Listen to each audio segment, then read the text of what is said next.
L'espace est-il fini, infini? On sait qu'il est en expansion. Est-ce que l'expansion va se poursuivre à jamais? Et puis la grande question de l'origine. Y a-t-il vraiment eu une origine à l'espace? Que l'on appelle donc, dans la théorie standard, le Big Bang, qui serait donc le début même de l'espace et du temps.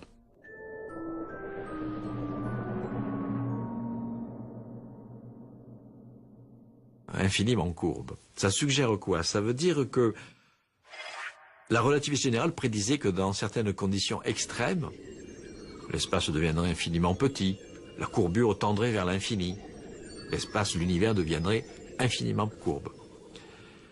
Cette question a considérablement progressé depuis une quinzaine d'années.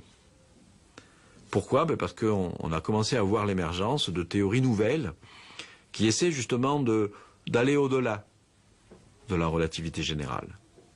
Trouver une théorie plus puissante. Cette théorie de la relativité générale donne sans arrêt des succès. On s'en sert en astrophysique, on s'en sert lorsqu'on fait de la navigation spatiale, lorsqu'on fait des télécommunications spatiales. C'est une théorie qui, disons, lorsqu'elle est appliquée aux objets que l'on connaît, c'est-à-dire aux objets de notre environnement spatial, mais aussi aux objets de l'astrophysique, donne entière satisfaction. Cela dit, le problème, c'est que faire mieux que la relativité générale, c'est quand même pas facile, parce que c'est une théorie absolument magnifique, qui marche formidablement bien. Mais on a des raisons, je dirais, fondamentales, conceptuelles, de penser que c'est pas la théorie ultime pour la connaissance du monde. On connaît malgré tout son point faible. Son point faible, c'est que elle est incompatible avec la physique quantique. La physique quantique, c'est l'autre pilier de la physique moderne. C'est plutôt la physique de l'infiniment petit. Donc du coup, on se dit, pour avoir une théorie un petit peu unitaire, il faut marier, pour simplifier, l'infiniment grand, l'infiniment petit.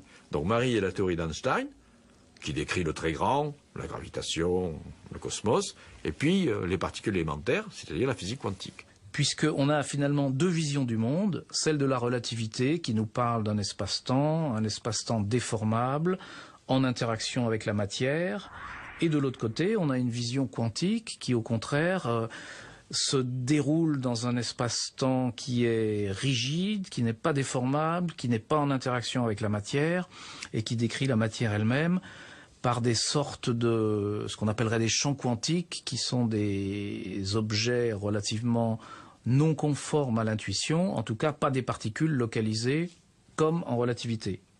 Donc aujourd'hui, en physique, on a une sorte de dichotomie, si bien que le physicien est presque schizophrène, à savoir que selon qu'il fait de la relativité ou selon qu'il fait de la physique quantique, il va avoir deux conceptions du monde différentes, voire contradictoires. Et le monde, il obéit peut-être à une des conceptions, ou à l'autre, mais certainement pas aux deux. Et peut-être qu'en fait, il obéit à une troisième conception qu'on n'a pas encore trouvée. Et c'est pour ça qu'actuellement, dans la physique théorique, dans la physique fondamentale, il y a un grand mouvement de recherche vers une nouvelle théorie qui serait plus globale, plus unifiée que la relativité ou que la physique quantique et qui les engloberait finalement toutes les deux. Donc élaborer une nouvelle théorie qu'on appellerait une théorie de gravitation quantique. Bon. Il y a 20 ans, ces théories étaient balbutiantes. Depuis, elles ont beaucoup progressé. C'est pas encore devenu une théorie admise et vraiment opérationnelle, mais peut-être que dans 10 ans, ça le sera. Quelqu'un va trouver la petite chose qui manque, qui va faire que vraiment c'est une théorie opérationnelle. Mais en tout cas, il y a toute une physique qui se développe aujourd'hui et qui est peut-être, je dirais pas la physique du XXIe siècle, mais qui peut-être est quelque chose qui nous met sur la piste de cette nouvelle physique. Alors, notamment, un modèle extrêmement séduisant prédit que la courbure ne peut jamais devenir infinie. L'univers ne peut pas devenir infiniment courbe. Cela veut dire que lorsque vous comprimez la matière, l'espace et le temps, par exemple dans la formation d'un trou noir ou au voisinage du Big Bang, bien au lieu d'aboutir à un point infiniment petit, donc une singularité, vous butez sur une sorte de grain d'espace incompressible, une sorte d'atome d'espace incompressible, qui n'est pas infiniment petit. Il est tout petit, mais pas infiniment petit. Donc la courbure elle-même ne peut pas devenir infinie. Et qu'est-ce qui se passe? Lorsque vous butez sur cet atome d'espace, ça rebondit.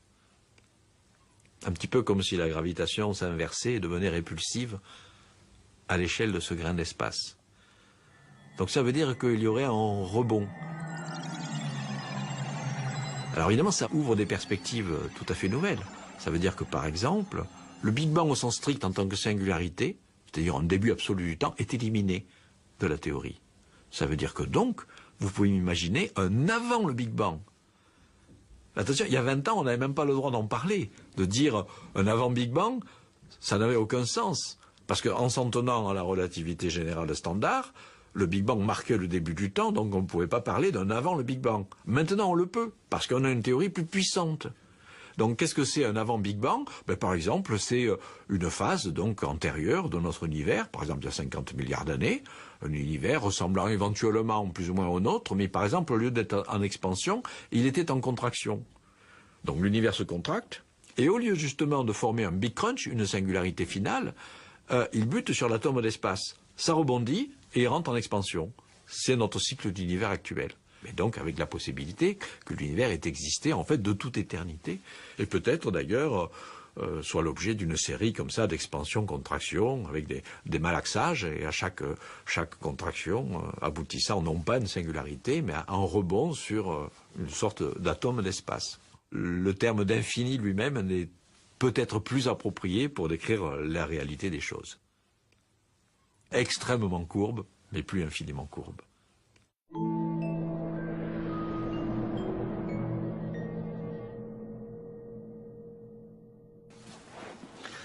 L'autre type d'observation cosmologique qui a fait faire un bond considérable à la discipline, c'est l'observation de ce qu'on appelle le rayonnement fossile. Le rayonnement fossile, c'est le vestige refroidi de la première lumière qui a été émise dans l'histoire de l'univers. Dans le modèle du Big Bang, l'univers initial était extrêmement chaud, extrêmement dense.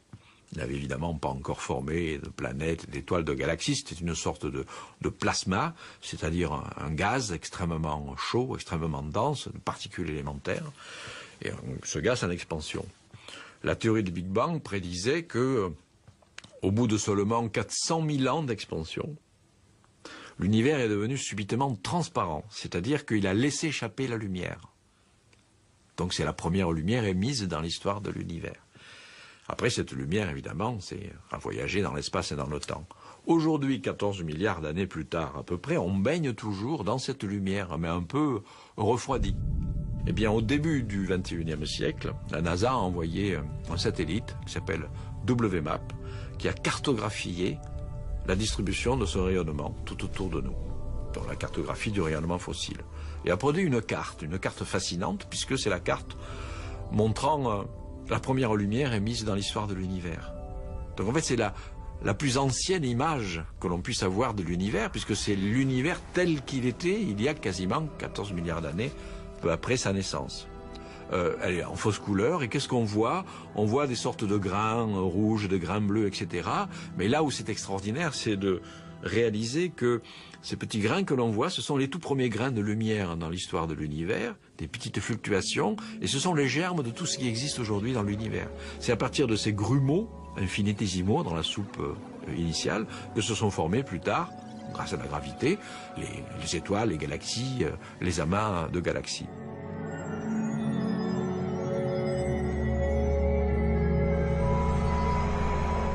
En 2003, on a enfin eu cette carte du rayonnement fossile, montrant avec une très très grande précision les infimes grains de lumière de l'univers primitif, qui nous ont permis, en analysant en détail la structure de cette carte, de fixer avec une grande précision les paramètres de l'univers. Par exemple, son âge. 13,7 milliards d'années. Au début des années 90, je rappelle, les estimations expérimentales sur l'âge de l'univers étaient comprises entre 10 et 20 milliards d'années. Donc il y avait une marge d'erreur énorme. Aujourd'hui, la question est réglée. On sait que l'âge de l'univers, c'est 13,7 milliards d'années, à quelques centaines de millions d'années près, c'est-à-dire donc à peine la dernière décimale, et toutes les observations et la théorie sont parfaitement compatibles.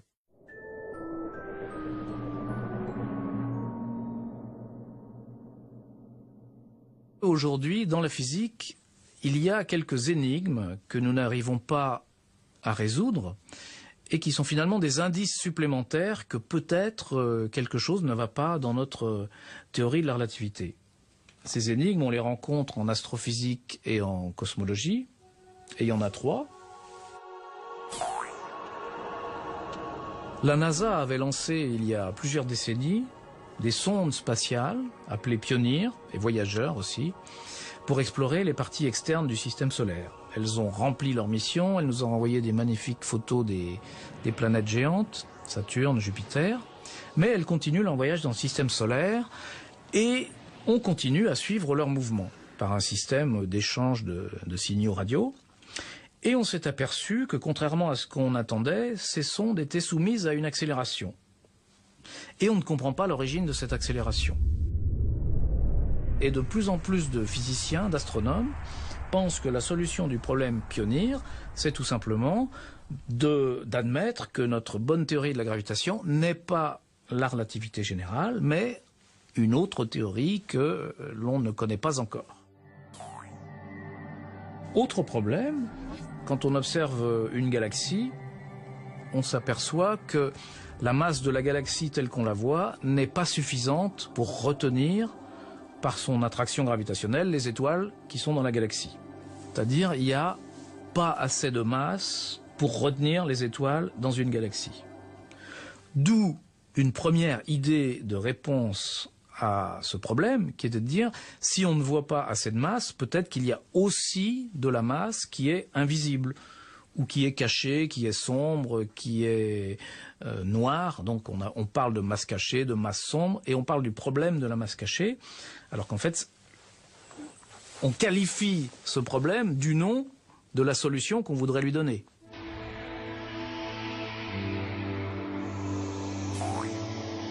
On a découvert relativement récemment que l'expansion de l'univers s'accélérait. Ce à quoi on ne s'attendait pas. Au contraire, on s'attendait plutôt à ce qu'elle se ralentisse. Alors comment interpréter cette accélération? Il faut une forme de matière ou d'énergie un peu particulière pour expliquer pourquoi l'espace en fait a tendance à accélérer son expansion au cours du temps. Et on arrive à une des questions clés de la cosmologie du XXIe siècle, toujours pas résolue. C'est la nature de ce qu'on appelle l'énergie noire. Ça veut dire que l'espace, pour avoir une expansion accélérée, doit être rempli d'une forme d'énergie qui n'est pas de la matière, au sens habituel du terme. Pourquoi? Parce que la matière, ça engendre de la gravitation. La gravitation, c'est attractif, et ça aurait tendance à freiner la vitesse d'expansion de l'univers. Or, on observe une accélération, donc il y a quelque chose qui semble déroutant, qu'on ne comprend pas. Quelle est la solution à ce problème? Peut-être que c'est l'existence d'une nouvelle espèce de substance très curieuse qu'on appelle l'énergie exotique, ou bien peut-être c'est une modification de la relativité générale. Presque les 3/4 de l'énergie cosmique sont sous la forme de cette énergie noire. Donc c'est elle qui domine et c'est elle qui accélère l'expansion de l'espace. Alors l'une des grandes questions, c'est le destin futur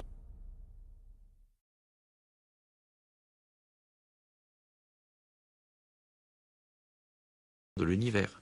Est-ce que ça va continuellement accélérer, accélérer, accélérer, ce qui serait d'ailleurs un peu inquiétant, parce que si la vitesse d'expansion du tissu de l'espace continue à accélérer comme ça, l'univers terminerait rapidement son existence dans ce qu'on appelle le Big Rip, c'est-à-dire le déchirement final, où l'espace lui-même serait déchiré par l'énergie sombre sur toutes les échelles, au point qu'aucune structure matérielle ne pourrait subsister. Les systèmes stellaires eux-mêmes seraient déchirés par l'espace, et les planètes seraient déchirées, et même les particules élémentaires. Voilà. Donc c'est un scénario un petit peu, une possibilité un petit peu inquiétante que les théoriciens essaient d'éviter en bâtissant des modèles d'énergie noire qui éviteraient ce genre de scénario.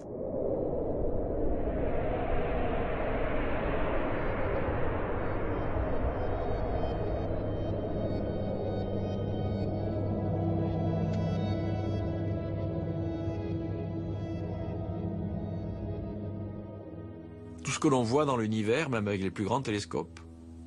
Certains clichés nous montrent un univers qui semble rempli de galaxies de partout. Il y a peut-être 100 milliards de galaxies visibles dans l'univers.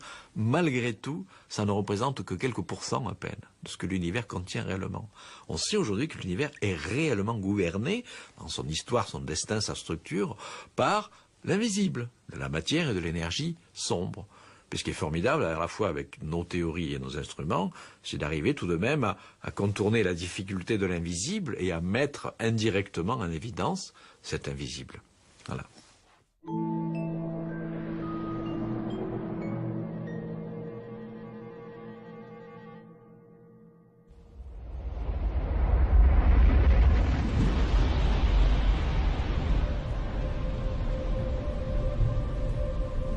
On sait aujourd'hui que l'effondrement gravitationnel des étoiles massives, beaucoup plus massives que le Soleil, doit conduire à la formation d'un trou noir au centre de ces étoiles, accompagné d'ailleurs de très violentes explosions et libérations d'énergie que l'on appelle des hypernovas, un phénomène qui il y a 20 ans était très mal compris et aujourd'hui qui est bien cerné par nos télescopes. Alors pour aller maintenant plus loin dans la détection des trous noirs, pour avoir une réelle certitude, il faut passer maintenant à un autre type d'observation qui, au début des années 90, représentait simplement un espoir pour le futur et qui maintenant commence réellement à être en mise en œuvre. C'est la détection des fameuses ondes gravitationnelles.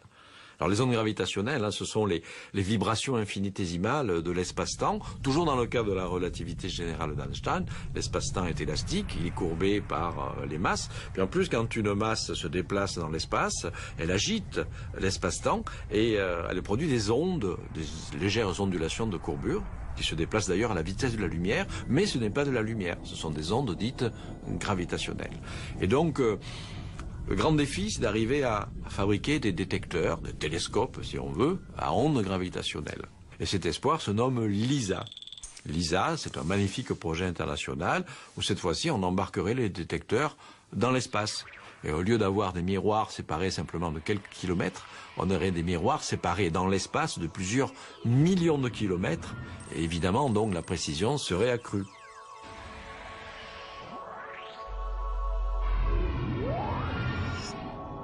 En même temps que l'on teste dans ces derniers aspects la théorie de la relativité générale, on se sert d'elle comme d'un outil pour explorer l'univers, pour explorer les astres violents, disons par exemple la présence de trous noirs ou d'étoiles très condensées, de formation d'étoiles, d'explosion d'étoiles, des phénomènes dont on attend l'émission de ces fameuses ondes gravitationnelles. Donc l'astronomie gravitationnelle est amenée réellement à se développer considérablement tout au long du XXIe siècle.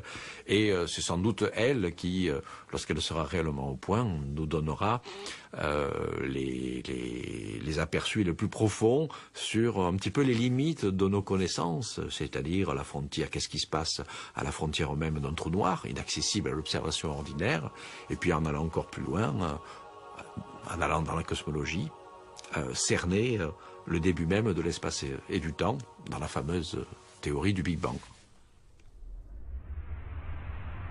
Donc, outre les trous noirs de masse modeste, peut-être aussi l'un des progrès les plus spectaculaires depuis une quinzaine d'années, c'est la détection de trous noirs géants, c'est-à-dire des trous noirs supermassifs.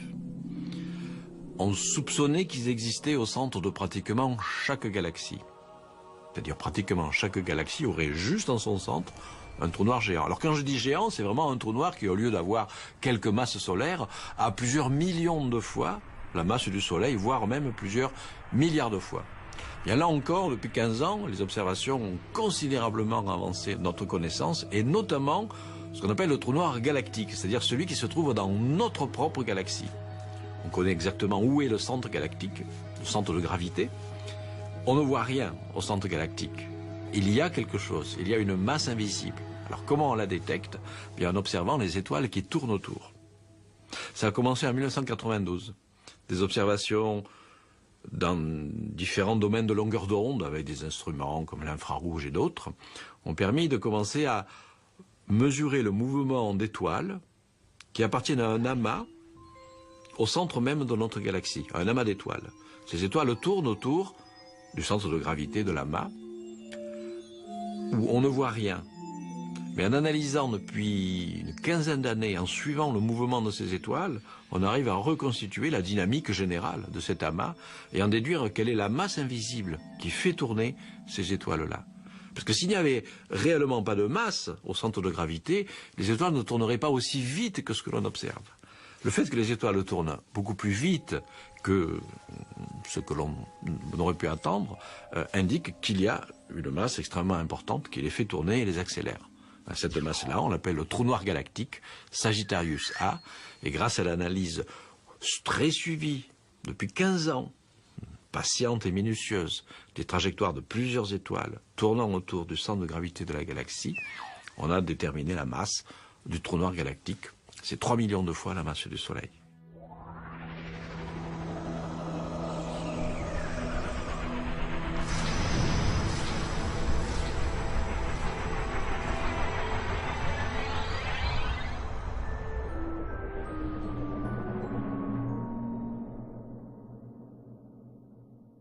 On se pose depuis très longtemps la question, est-ce que l'espace est fini ou infini? Alors la plupart des gens, y compris des professionnels, pensaient que l'espace était infini, ou en tout cas extraordinairement grand et beaucoup plus grand que la portion que l'on peut voir. La portion que l'on peut voir avec les télescopes va s'appeler l'univers observable.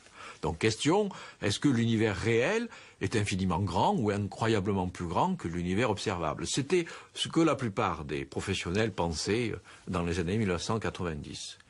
Et puis donc, certains théoriciens ont commencé à travailler sur des modèles assez étranges, les modèles des univers chiffonnés, dans lesquels la forme de l'espace pourrait être finalement assez surprenante. On pourrait avoir un espace réel, fini, sans frontières et sans bords, reconnecté d'une certaine façon, un petit peu comme dans certains jeux vidéo, et donnant l'illusion d'un espace plus grand que ce qu'il est. Et ce qui est dans les années 90 n'était que des modèles mathématiques séduisants, mais sans support expérimental, est devenu un modèle supporté par les observations. Et justement, les observations du rayonnement fossile obtenues en 2003. Pourquoi? Parce que, grosso modo, dans la carte du rayonnement fossile avec ces petits grains de lumière, on observe un petit peu les vibrations d'une sorte de tambour cosmique. C'est comme si l'espace et le temps initial, un peu après le Big Bang, avait vibré sous l'effet d'un Big Bang, comme un instrument de musique. Et en analysant les petites structures infinitésimales, on fait une analyse harmonique. Harmonique principale, harmonique secondaire, etc. Comme on peut faire l'analyse harmonique des propriétés d'un instrument de musique. Voilà. Et notamment, dans ces informations-là, on a des informations sur la taille d'un instrument. Si l'instrument est infini, il vibre sur toutes les longueurs d'onde. Or, qu'est-ce qu'on a observé sur cette carte de 2003 ? C'est qu'il manque des grandes longueurs d'onde dans les vibrations de l'univers. Une interprétation possible, parmi d'autres, c'est qu'en fait, l'instrument de musique univers était de taille finie et relativement petit. Alors ça nous a permis de proposer, donc en 2003, un modèle particulier d'univers chiffonné. Ça s'appelle l'espace dodécaédrique de Poincaré. C'est un modèle d'espace assez fascinant. Vous imaginez ce qu'on appelle un dodécaèdre. C'est une belle figure géométrique avec 12 pentagones associés. Et puis évidemment, il faut coller ensemble les différentes faces pentagonales pour arriver à faire un modèle d'univers fini, sans bord et chiffonné. Et on a calculé que les vibrations de ce type d'espace, sous l'effet d'un Big Bang, reproduisent extraordinairement bien les données expérimentales.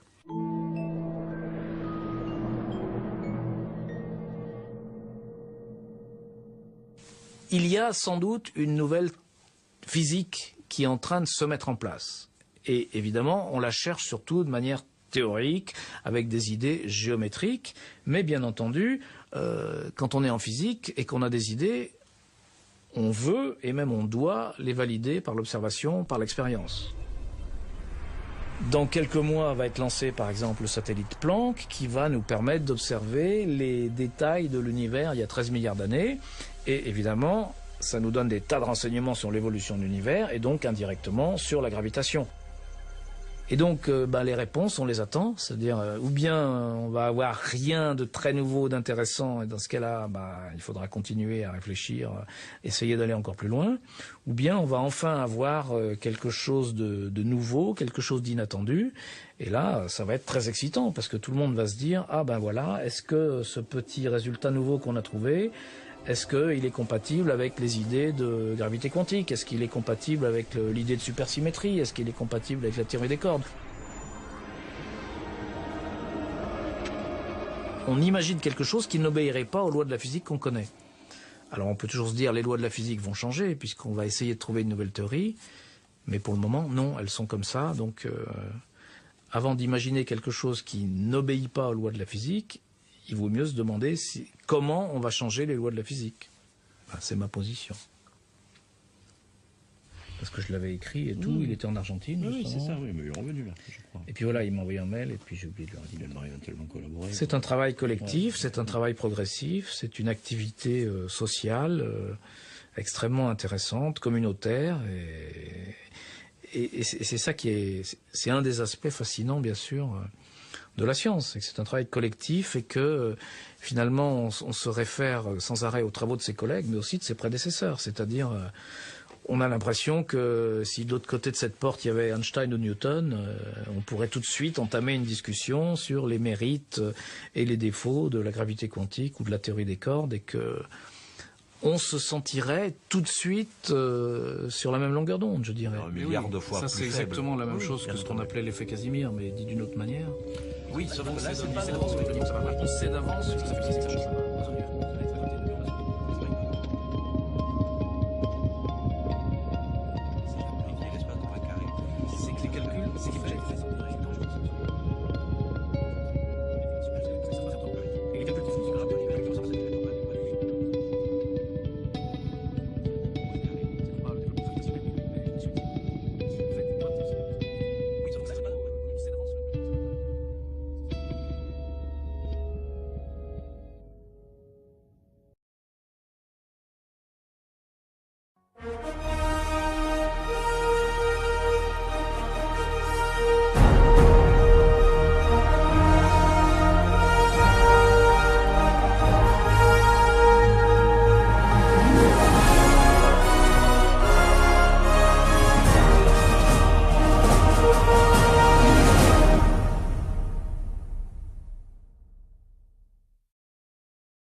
Premier grain de lumière dans l'histoire de l'univers, des petites fluctuations, et ce sont les germes de tout ce qui existe aujourd'hui dans l'univers. C'est à partir de ces grumeaux infinitésimaux dans la soupe initiale que se sont formés plus tard, grâce à la gravité, les étoiles, les galaxies, les amas de galaxies.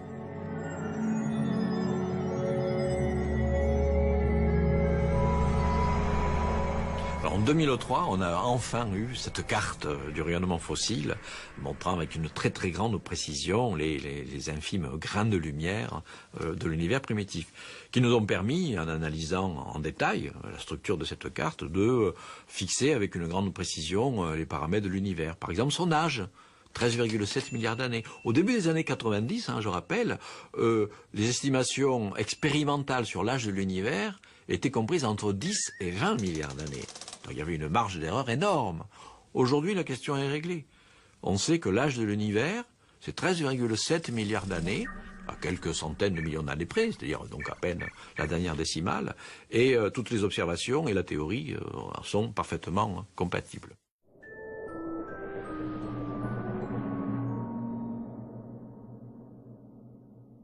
Aujourd'hui, dans la physique, il y a quelques énigmes que nous n'arrivons pas à résoudre et qui sont finalement des indices supplémentaires que peut-être quelque chose ne va pas dans notre... pour explorer les parties externes du système solaire. Elles ont rempli leur mission, elles nous ont envoyé des magnifiques photos des planètes géantes, Saturne, Jupiter, mais elles continuent leur voyage dans le système solaire et on continue à suivre leur mouvement par un système d'échange de signaux radio. Et on s'est aperçu que, contrairement à ce qu'on attendait, ces sondes étaient soumises à une accélération. Et on ne comprend pas l'origine de cette accélération. Et de plus en plus de physiciens, d'astronomes, pensent que la solution du problème Pionir, c'est tout simplement d'admettre que notre bonne théorie de la gravitation n'est pas la relativité générale, mais une autre théorie que l'on ne connaît pas encore. Autre problème, quand on observe une galaxie, on s'aperçoit que la masse de la galaxie telle qu'on la voit n'est pas suffisante pour retenir, par son attraction gravitationnelle, les étoiles qui sont dans la galaxie. C'est-à-dire, il n'y a pas assez de masse pour retenir les étoiles dans une galaxie. D'où une première idée de réponse à ce problème, qui était de dire, si on ne voit pas assez de masse, peut-être qu'il y a aussi de la masse qui est invisible, ou qui est cachée, qui est sombre, qui est noire. Donc on parle de masse cachée, de masse sombre, et on parle du problème de la masse cachée, alors qu'en fait... Espoir pour le futur, et qui maintenant commence réellement à être en mise en œuvre. C'est la détection des fameuses ondes gravitationnelles. Alors les ondes gravitationnelles, ce sont les vibrations infinitésimales de l'espace-temps, toujours dans le cadre de la relativité générale d'Einstein. L'espace-temps est élastique, il est courbé par les masses. Puis en plus, quand une masse se déplace dans l'espace, elle agite l'espace-temps et elle produit des ondes, des légères ondulations de courbure, qui se déplacent d'ailleurs à la vitesse de la lumière, mais ce n'est pas de la lumière, ce sont des ondes dites gravitationnelles. Et donc... le grand défi, c'est d'arriver à fabriquer des détecteurs, des télescopes, si on veut, à ondes gravitationnelles. Et cet espoir se nomme LISA. LISA, c'est un magnifique projet international où cette fois-ci, on embarquerait les détecteurs dans l'espace. Et au lieu d'avoir des miroirs séparés simplement de quelques kilomètres, on aurait des miroirs séparés dans l'espace de plusieurs millions de kilomètres. Et évidemment, donc, la précision serait accrue.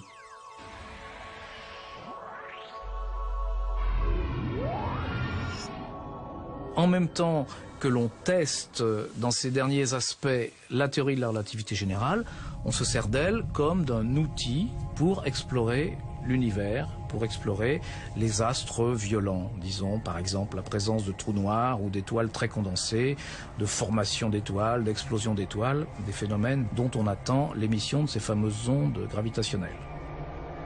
Donc là, c'est particulière pour expliquer pourquoi l'espace en fait a tendance à accélérer son expansion au cours du temps.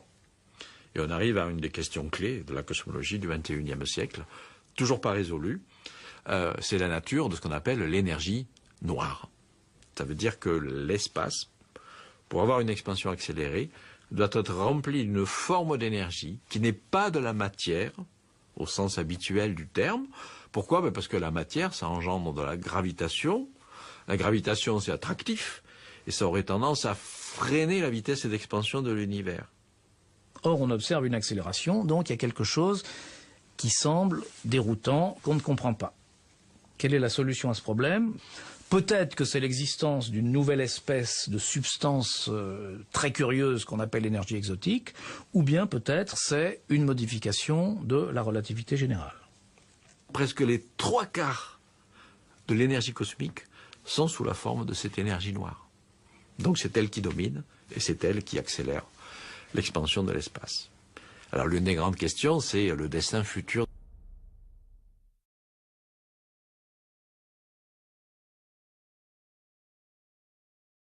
de l'univers. Est-ce que ça va continuellement accélérer, accélérer, accélérer, ce qui serait d'ailleurs un peu inquiétant, parce que si la vitesse d'expansion du tissu de l'espace continue à accélérer comme ça, tourne beaucoup plus vite que ce que l'on aurait pu attendre, indique qu'il y a une masse extrêmement importante qui les fait tourner et les accélère.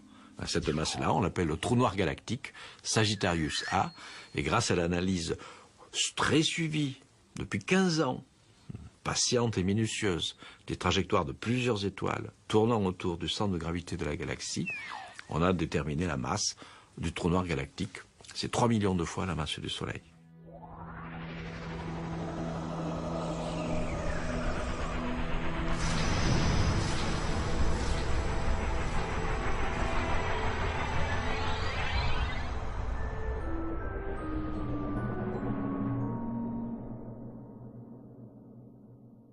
On se pose depuis très longtemps la question, est-ce que l'espace est fini ou infini?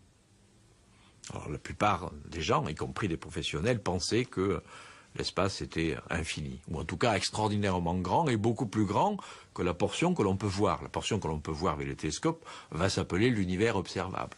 Donc question, est-ce que l'univers réel est infiniment grand ou incroyablement plus grand que l'univers observable? C'était ce que la plupart des professionnels pensaient dans les années 1990. Et puis donc, certains théoriciens ont commencé à travailler sur des modèles assez étranges, les modèles des univers chiffonnés, dans lesquels l'univers est réellement gouverné, dans son histoire, son destin, sa structure, par l'invisible, de la matière et de l'énergie sombre. Puis ce qui est formidable, à la fois avec nos théories et nos instruments, c'est d'arriver tout de même à contourner la difficulté de l'invisible et à mettre indirectement en évidence cet invisible. Voilà.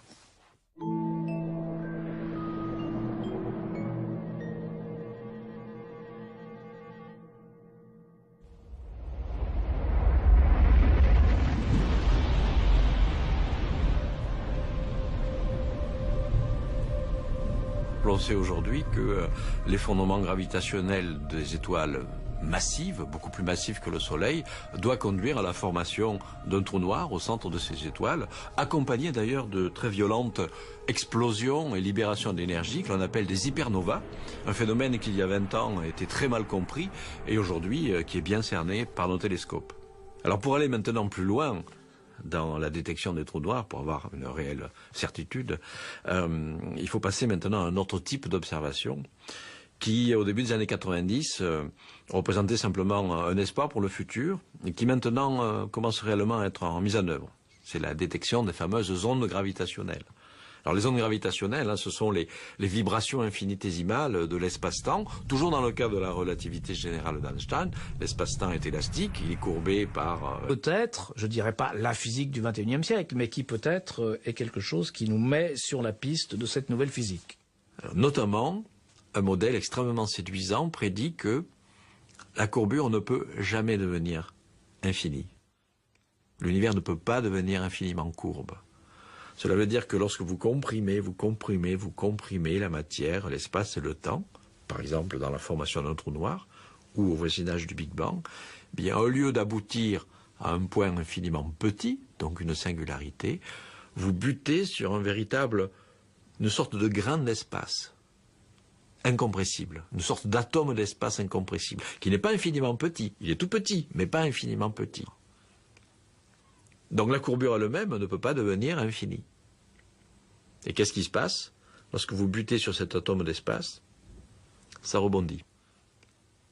Un petit peu comme si la gravitation s'inversait et devenait répulsive à l'échelle de ce grain d'espace. Donc ça veut dire qu'il y aurait un rebond. Alors évidemment, ça ouvre des perspectives tout à fait nouvelles. Ça veut dire que par exemple, le Big Bang au sens strict en tant que singularité, c'est-à-dire un début absolu du temps, est éliminé de la théorie. Ça veut dire que donc, vous pouvez imaginer un avant le Big Bang. Attention, il y a 20 ans, on n'avait même pas le droit d'en parler. De dire un avant Big Bang, ça n'avait aucun sens, parce qu'il a probablement progressé depuis une quinzaine d'années. Pourquoi? Parce qu'on a commencé à voir l'émergence de théories nouvelles qui essaient justement d'aller au-delà de la relativité générale. Trouver une théorie plus puissante. Cette théorie de la relativité générale donne sans arrêt des succès. On s'en sert en astrophysique, on s'en sert lorsqu'on fait de la navigation spatiale, lorsqu'on fait des télécommunications spatiales. C'est une théorie qui, disons, lorsqu'elle est appliquée aux objets que l'on connaît, c'est-à-dire aux objets de notre environnement spatial, mais aussi aux objets de l'astrophysique, donne entière satisfaction. Cela dit, le problème, c'est que faire mieux que la relativité générale, c'est quand même pas facile, parce que c'est une théorie absolument magnifique, qui marche formidablement bien. Mais on a des raisons, je dirais, fondamentales, conceptuelles, de penser que c'est pas la théorie ultime pour la connaissance du monde. On connaît malgré tout son point faible. Son point faible, c'est que elle est incompatible avec la physique quantique. La physique quantique, c'est l'autre pilier de la physique moderne. C'est plutôt la physique de l'infiniment petit. Donc du coup, on se dit, pour avoir une théorie un petit peu unitaire, il faut marier, pour simplifier, l'infiniment grand, l'infiniment petit. Donc marier la théorie d'Einstein, qui décrit le très grand, la gravitation, le cosmos, et puis les particules élémentaires, c'est-à-dire la physique quantique. Puisqu'on a finalement deux visions du monde, celle de la relativité qui nous parle d'un espace-temps déformable,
commencé à voir l'émergence de théories nouvelles qui essaient justement d'aller au-delà de la relativité générale.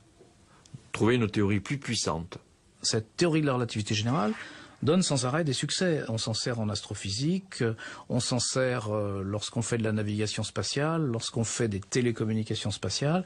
C'est une théorie qui, disons, lorsqu'elle est appliquée aux objets que l'on connaît, c'est-à-dire aux objets de notre environnement spatial, mais aussi aux objets de l'astrophysique, donne entière satisfaction. Cela dit, le problème, c'est que faire mieux que la relativité générale, c'est quand même pas facile, parce que c'est une théorie absolument magnifique qui marche formidablement bien. Mais on a des raisons, je dirais, fondamentales, conceptuelles, de penser que c'est pas la théorie ultime pour la connaissance du monde. On connaît malgré tout son point faible. Son point faible, c'est que elle est incompatible avec la physique quantique. La physique quantique, c'est l'autre pilier de la physique moderne. C'est plutôt la physique de l'infiniment petit. Donc du coup, on se dit, pour avoir une théorie un petit peu unitaire, il faut marier, pour simplifier, l'infiniment grand, l'infiniment petit. Donc marier la théorie d'Einstein, qui décrit le très grand, la gravitation, le cosmos, et puis les particules élémentaires, c'est-à-dire la physique quantique. Puisqu'on a finalement deux visions du monde, celle de la relativité qui nous parle d'un espace-temps déformable.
Aujourd'hui, dans la physique, il y a quelques énigmes que nous n'arrivons pas à résoudre et qui sont finalement des indices supplémentaires que peut-être quelque chose ne va pas dans notre...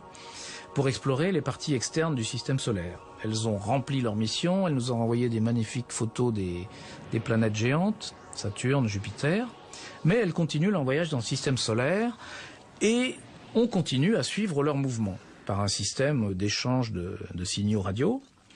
Et on s'est aperçu que, contrairement à ce qu'on attendait, ces sondes étaient soumises à une accélération. Et on ne comprend pas l'origine de cette accélération.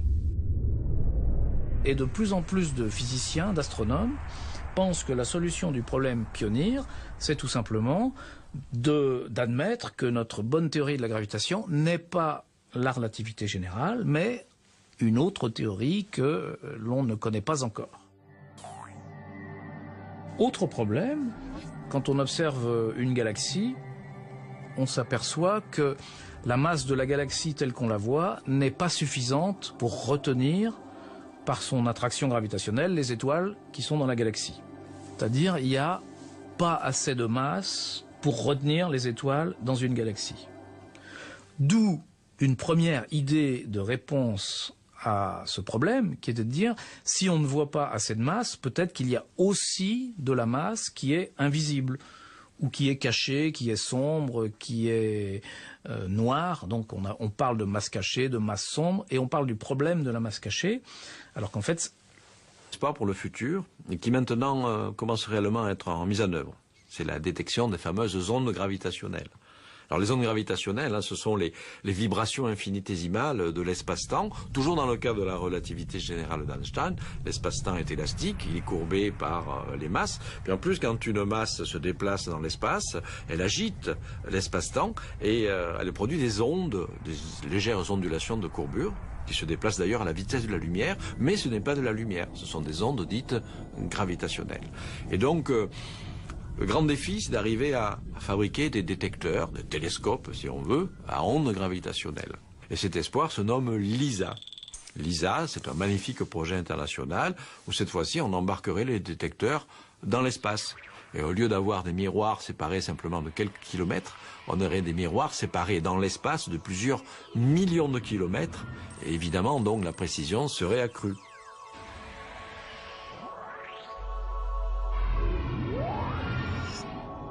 En même temps que l'on teste dans ces derniers aspects la théorie de la relativité générale, on se sert d'elle comme d'un outil pour explorer l'univers, pour explorer de manière. Oui, sauf que là, c'est pas on sait d'avance que ça fait.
Premier grain de lumière dans l'histoire de l'univers, des petites fluctuations, et ce sont les germes de tout ce qui existe aujourd'hui dans l'univers.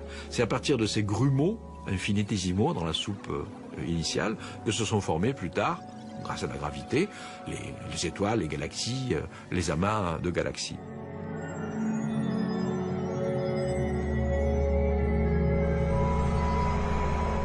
En 2003, on a enfin eu cette carte du rayonnement fossile, montrant avec une très très grande précision les infimes grains de lumière de l'univers primitif, qui nous ont permis, en analysant en détail la structure de cette carte, de fixer avec une grande précision les paramètres de l'univers. Par exemple, son âge. 13,7 milliards d'années. Au début des années 90, je rappelle, les estimations expérimentales sur l'âge de l'univers étaient comprises entre 10 et 20 milliards d'années. Il y avait une marge d'erreur énorme. Aujourd'hui, la question est réglée.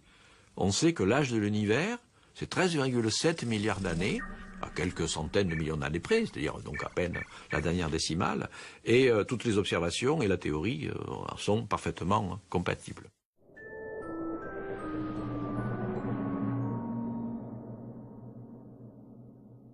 Aujourd'hui, dans la physique, il y a quelques énigmes que nous n'arrivons pas. Toujours pas résolues. C'est la nature de ce qu'on appelle l'énergie noire. Ça veut dire que l'espace, pour avoir une expansion accélérée, doit être rempli d'une forme d'énergie qui n'est pas de la matière, au sens habituel du terme. Pourquoi? Parce que la matière, ça engendre de la gravitation. La gravitation, c'est attractif. Et ça aurait tendance à freiner la vitesse d'expansion de l'univers. Or, on observe une accélération, donc il y a quelque chose qui semble déroutant, qu'on ne comprend pas. Quelle est la solution à ce problème? Peut-être que c'est l'existence d'une nouvelle espèce de substance très curieuse qu'on appelle l'énergie exotique, ou bien peut-être c'est une modification de la relativité générale. Presque les 3/4 de l'énergie cosmique sont sous la forme de cette énergie noire. Donc c'est elle qui domine et c'est elle qui accélère l'expansion de l'espace. Alors l'une des grandes questions, c'est le destin futur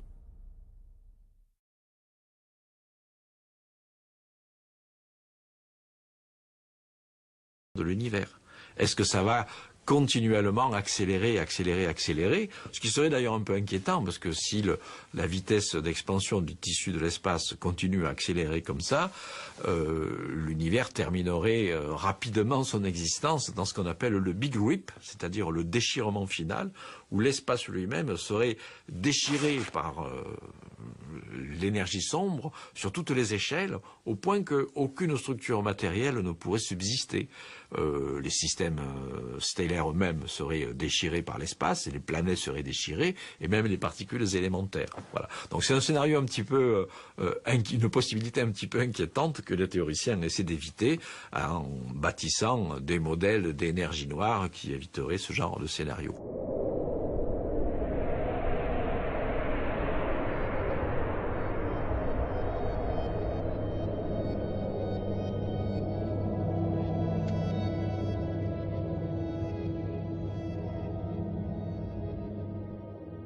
Tout ce que l'on voit dans l'univers, même avec les plus grands télescopes. Certains clichés nous montrent un univers qui semble rempli de galaxies de partout. Il y a peut-être 100 milliards de galaxies visibles dans l'univers. Malgré tout, ça ne représente que quelques pourcents à peine de ce que l'univers contient réellement. On sait aujourd'hui que l'univers est réellement gouverné, dans son histoire, son destin, sa structure, par l'invisible, de la matière et de l'énergie sombre. Et ce qui est formidable, à la fois avec nos théories et nos instruments, c'est d'arriver tout de même à contourner la difficulté de l'invisible et à mettre indirectement en évidence cet invisible. Voilà.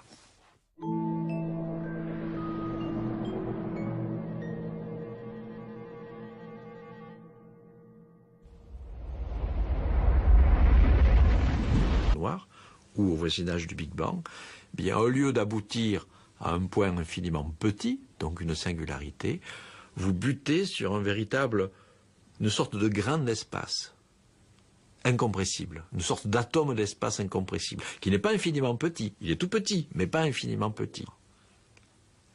Donc la courbure elle-même ne peut pas devenir infinie. Et qu'est-ce qui se passe? Lorsque vous butez sur cet atome d'espace, ça rebondit. Un petit peu comme si la gravitation s'inversait et devenait répulsive à l'échelle de ce grain d'espace. Donc ça veut dire qu'il y aurait un rebond. Alors évidemment, ça ouvre des perspectives tout à fait nouvelles.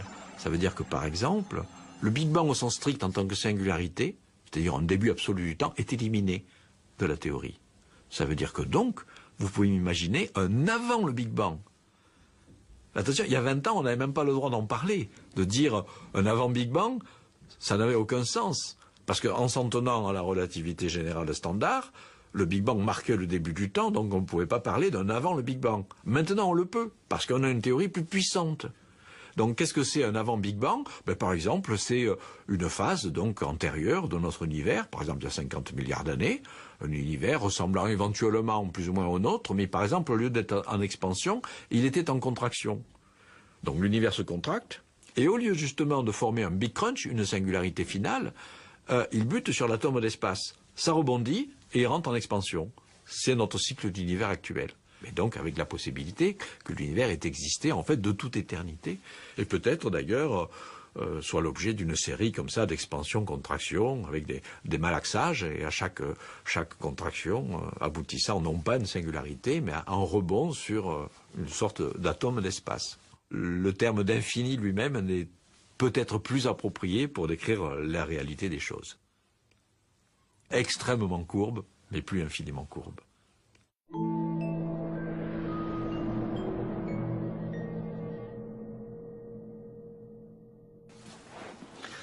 L'autre type d'observation cosmologique qui a fait faire un bond considérable à la discipline, c'est l'observation de ce qu'on appelle le rayonnement fossile. Le rayonnement fossile, c'est le vestige refroidi de la première lumière qui a été émise dans l'histoire de l'univers. Dans le modèle du Big Bang, l'univers initial était extrêmement chaud, extrêmement dense. Il n'avait évidemment pas encore formé de planètes, d'étoiles, de galaxies. C'était une sorte de plasma, c'est-à-dire un gaz extrêmement chaud, extrêmement dense, de particules élémentaires. Et ce gaz en expansion. La théorie du Big Bang prédisait que, au bout de seulement 4... En même temps que l'on teste dans ces derniers aspects la théorie de la relativité générale, on se sert d'elle comme d'un outil pour explorer l'univers, pour explorer les astres violents, disons par exemple la présence de trous noirs ou d'étoiles très condensées, de formation d'étoiles, d'explosion d'étoiles, des phénomènes dont on attend l'émission de ces fameuses ondes gravitationnelles. Donc là, c'est particulière pour expliquer pourquoi l'espace en fait a tendance à accélérer son expansion au cours du temps. Et on arrive à une des questions clés de la cosmologie du XXIe siècle, toujours pas résolue. C'est la nature de ce qu'on appelle l'énergie noire. Ça veut dire que l'espace, pour avoir une expansion accélérée, doit être rempli d'une forme d'énergie qui n'est pas de la matière, au sens habituel du terme. Pourquoi? Parce que la matière, ça engendre de la gravitation. La gravitation, c'est attractif. Et ça aurait tendance à freiner la vitesse d'expansion de l'univers. Or, on observe une accélération, donc il y a quelque chose qui semble déroutant, qu'on ne comprend pas. Quelle est la solution à ce problème? Peut-être que c'est l'existence d'une nouvelle espèce de substance très curieuse qu'on appelle l'énergie exotique, ou bien peut-être c'est une modification de la relativité générale. Presque les 3/4 de l'énergie cosmique sont sous la forme de cette énergie noire. Donc c'est elle qui domine et c'est elle qui accélère l'expansion de l'espace. Alors l'une des grandes questions, c'est le destin futur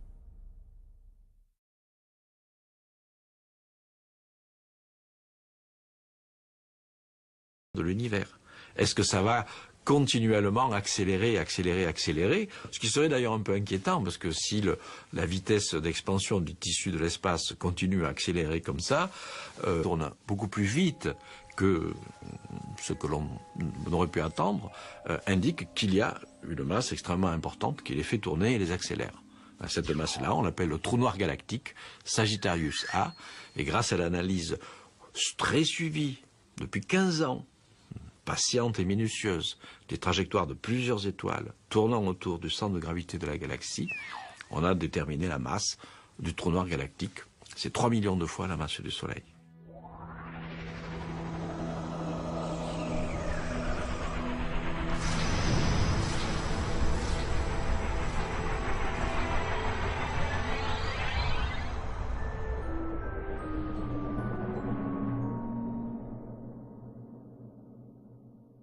On se pose depuis très longtemps la question, est-ce que l'espace est fini ou infini? Alors la plupart des gens, y compris des professionnels, pensaient que l'espace était infini, ou en tout cas extraordinairement grand. Et Bon, on va changer les lois de la physique. Ben, c'est ma position.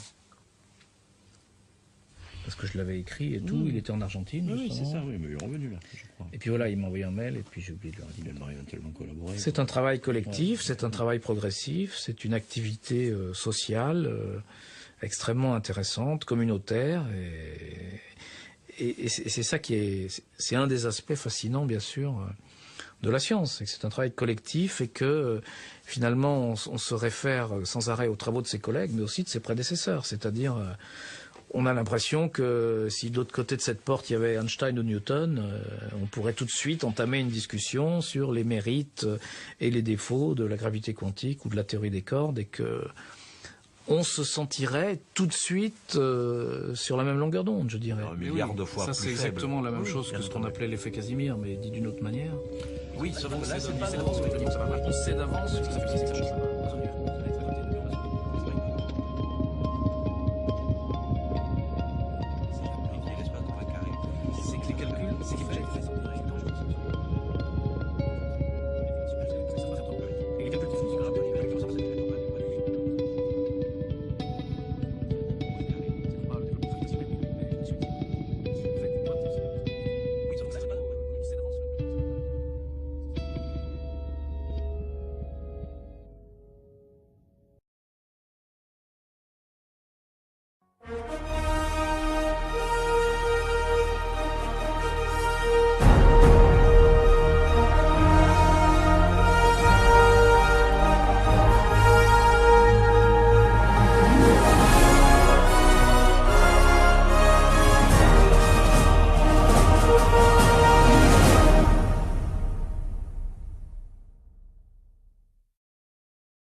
Premier grain de lumière dans l'histoire de l'univers, des petites fluctuations, et ce sont les germes de tout ce qui existe aujourd'hui dans l'univers.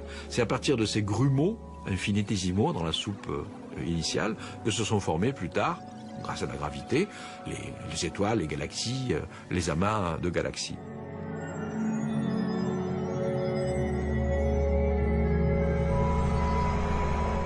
Alors, en 2003, on a enfin eu cette carte du rayonnement qui est bien cernée par nos télescopes. Alors pour aller maintenant plus loin dans la détection des trous noirs, pour avoir une réelle certitude, il faut passer maintenant à un autre type d'observation qui, au début des années 90, représentait simplement un espoir pour le futur et qui maintenant commence réellement à être en mise en œuvre. C'est la détection des fameuses ondes gravitationnelles. Alors les ondes gravitationnelles, ce sont les vibrations infinitésimales de l'espace-temps. Toujours dans le cadre de la relativité générale d'Einstein, l'espace-temps est élastique, il est courbé par... Peut-être, je dirais pas la physique du XXIe siècle, mais qui peut-être est quelque chose qui nous met sur la piste de cette nouvelle physique.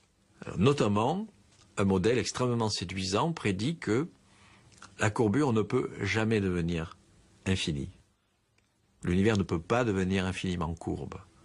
Cela veut dire que lorsque vous comprimez la matière, l'espace et le temps, par exemple dans la formation d'un trou noir ou au voisinage du Big Bang, bien au lieu d'aboutir à un point infiniment petit, donc une singularité, vous butez sur une sorte de grain d'espace incompressible, une sorte d'atome d'espace incompressible, qui n'est pas infiniment petit, il est tout petit, mais pas infiniment petit. Donc la courbure elle-même ne peut pas devenir infinie. Et qu'est-ce qui se passe lorsque vous butez sur cet atome d'espace? Ça rebondit. Un petit peu comme si la gravitation s'inversait et devenait répulsive à l'échelle de ce grain d'espace. Donc ça veut dire qu'il y aurait un rebond. Alors évidemment, ça ouvre des perspectives tout à fait nouvelles. Ça veut dire que par exemple, le Big Bang au sens strict en tant que singularité, c'est-à-dire un début absolu du temps, est éliminé de la théorie. Ça veut dire que donc, vous pouvez imaginer un avant le Big Bang. Attention, il y a 20 ans, on n'avait même pas le droit d'en parler. De dire un avant Big Bang, ça n'avait aucun sens, parce qu'il a probablement progressé depuis une quinzaine d'années. Pourquoi? Parce qu'on a commencé à voir l'émergence de théories nouvelles qui essaient justement d'aller au-delà de la relativité générale. Trouver une théorie plus puissante. Cette théorie de la relativité générale donne sans arrêt des succès. On s'en sert en astrophysique, on s'en sert lorsqu'on fait de la navigation spatiale, lorsqu'on fait des télécommunications spatiales. C'est une théorie qui, disons, lorsqu'elle est appliquée aux objets que l'on connaît, c'est-à-dire aux objets de notre environnement spatial, mais aussi aux objets de l'astrophysique, donne entière satisfaction. Cela dit, le problème, c'est que faire mieux que la relativité générale, c'est quand même pas facile, parce que c'est une théorie absolument magnifique, qui marche formidablement bien. Mais on a des raisons, je dirais, fondamentales, conceptuelles, de penser que c'est pas la théorie ultime pour la connaissance du monde. On connaît malgré tout son point faible. Son point faible, c'est que premier grain de lumière dans l'histoire de l'univers, des petites fluctuations, et ce sont les germes de tout ce qui existe aujourd'hui dans l'univers. C'est à partir de ces grumeaux infinitésimaux dans la soupe initiale que se sont formés plus tard, grâce à la gravité, les étoiles, les galaxies, les amas de galaxies.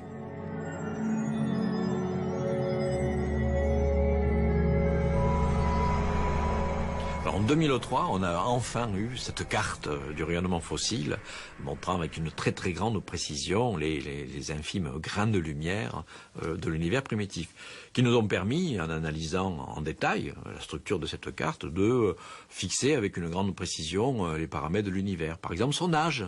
13,7 milliards d'années. Au début des années 90, je rappelle, les estimations expérimentales sur l'âge de l'univers étaient comprises entre 10 et 20 milliards d'années. Donc il y avait une marge d'erreur énorme. Aujourd'hui, la question est réglée. On sait que l'âge de l'univers c'est 13,7 milliards d'années, à quelques centaines de millions d'années près, c'est-à-dire donc à peine la dernière décimale, et toutes les observations et la théorie sont parfaitement compatibles.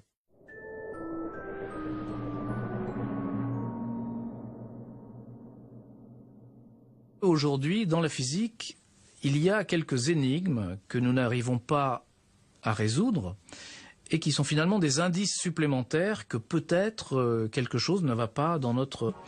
pour explorer les parties externes du système solaire. Elles ont rempli leur mission, elles nous ont envoyé des magnifiques photos des planètes géantes, Saturne, Jupiter, mais elles continuent leur voyage dans le système solaire et on continue à suivre leur mouvement par un système d'échange de signaux radio. Et on s'est aperçu que, contrairement à ce qu'on attendait, ces sondes étaient soumises à une accélération. Et on ne comprend pas l'origine de cette accélération. Et de plus en plus de physiciens, d'astronomes, pensent que la solution du problème Pionir, c'est tout simplement d'admettre que notre bonne théorie de la gravitation n'est pas la relativité générale, mais une autre théorie que l'on ne connaît pas encore. Autre problème, quand on observe une galaxie, on s'aperçoit que la masse de la galaxie telle qu'on la voit n'est pas suffisante pour retenir, par son attraction gravitationnelle, les étoiles qui sont dans la galaxie. C'est-à-dire, il n'y a pas assez de masse pour retenir les étoiles dans une galaxie. D'où une première idée de réponse à ce problème, qui est de dire, si on ne voit pas assez de masse, peut-être qu'il y a aussi de la masse qui est invisible, ou qui est cachée, qui est sombre, qui est noire. Donc on parle de masse cachée, de masse sombre, et on parle du problème de la masse cachée, alors qu'en fait... L'air depuis une quinzaine d'années, c'est la détection de trous noirs géants, c'est-à-dire des trous noirs supermassifs. On soupçonnait qu'ils existaient au centre de pratiquement chaque galaxie. C'est-à-dire pratiquement chaque galaxie aurait juste en son centre un trou noir géant. Alors quand je dis géant, c'est vraiment un trou noir qui, au lieu d'avoir quelques masses solaires, a plusieurs millions de fois la masse du Soleil, voire même plusieurs milliards de fois. Bien là encore, depuis 15 ans, les observations ont considérablement avancé notre connaissance, et notamment ce qu'on appelle le trou noir galactique, c'est-à-dire celui qui se trouve dans notre propre galaxie. On connaît exactement où est le centre galactique, le centre de gravité. On ne voit rien au centre galactique. Il y a quelque chose, il y a une masse invisible. Alors comment on la détecte? Bien en observant les étoiles qui tournent autour. Ça a commencé en 1992. Des observations dans différents domaines de longueur d'onde, avec des instruments comme l'infrarouge et d'autres, ont permis de commencer à mesurer le mouvement d'étoiles qui appartiennent à un amas au centre même de notre galaxie, un amas d'étoiles. Ces étoiles tournent autour du centre de gravité de l'amas, où on ne voit rien. Mais en analysant depuis une quinzaine d'années, en suivant le mouvement de ces étoiles, on arrive à reconstituer la dynamique générale de cet amas et en déduire quelle est la masse invisible qui fait tourner ces étoiles-là. Parce que s'il n'y avait réellement pas de masse au centre de gravité, les étoiles ne tourneraient pas aussi vite que ce que l'on observe. Le fait que les étoiles tournent beaucoup plus vite que ce que l'on aurait pu attendre indique qu'il y a une masse extrêmement importante qui les fait tourner et les accélère. Cette masse-là, on l'appelle le trou noir galactique, Sagittarius A, et grâce à l'analyse très suivie depuis 15 ans, patiente et minutieuse, des trajectoires de plusieurs étoiles tournant autour du centre de gravité de la galaxie, on a déterminé la masse du trou noir galactique. C'est 3 millions de fois la masse du Soleil.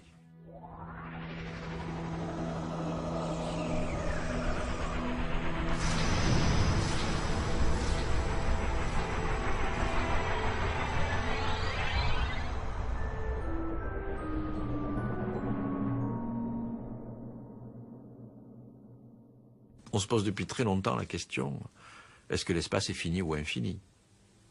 Alors, la plupart des gens, y compris des professionnels, pensaient que l'espace était infini, ou en tout cas extraordinairement grand et beaucoup plus grand que la portion que l'on peut voir. La portion que l'on peut voir avec les télescopes va s'appeler l'univers observable. Donc question, est-ce que l'univers réel est infiniment grand ou incroyablement plus grand que l'univers observable? C'était ce que la plupart des professionnels pensaient dans les années 1990. Et puis donc, certains théoriciens